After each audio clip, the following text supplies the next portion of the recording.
Hey guys, welcome back to my channel. In today's video I have another back to school video for you, and this one's going to be a little more technical. In today's video I want to teach you how to make a cheat sheet. This can be either a cheat sheet that you bring into your exam if your professor allows it, or a cheat sheet that you use to study with. So this is generally what a cheat sheet looks like. As you can see, it gets really intense. I actually use illustration markers to do mine because they come with a really fine point. This particular one that we're looking at is for my reactor class that I took, and this is for one of my exams.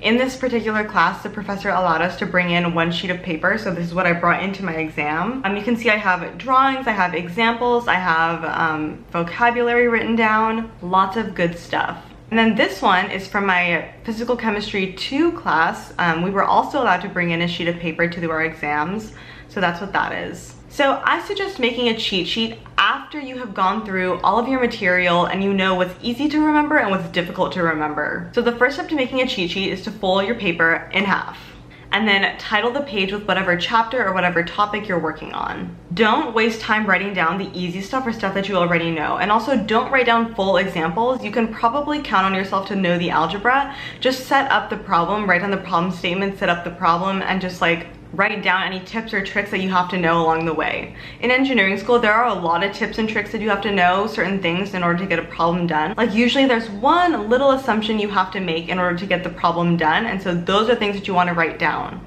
Also, don't write down equations if you're going to be given an equation sheet on the exam.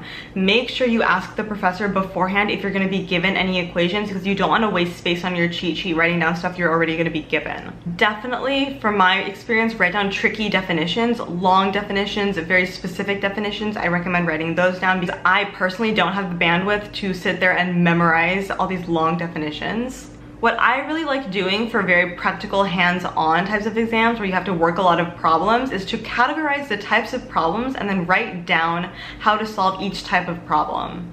So you can write down a few examples of each type of problem so that you know this is how I solve, for example, a CSTR problem. This is how I solve a PFR problem. This is how I solve a batch reactor problem. Also on your cheat sheet, work in chronological order so that you can memorize where everything is. And then finally, don't get carried away with color coding. Color coding can be excellent for a number of things, but on a cheat sheet, if you have too many colors going on, it can get really confusing really quickly. So I recommend writing down everything in black pen and then using certain colored markers to underline things or to highlight important things. And then once you're done with your cheat sheet, study your cheat sheet instead of your notes. Because your notes are long, they have extra problems in them, they have stuff that maybe you're not going to be quizzed on or tested on. Study your cheat sheet so that you are studying a condensed version of what you need to know for the exam. And voila, you have a functioning cheat sheet. At school, in my friend group, I was kind of famous for having the most bomb cheat sheets, and so it is my duty now as someone who's graduated to pass on my knowledge of how to create a bomb cheat sheet.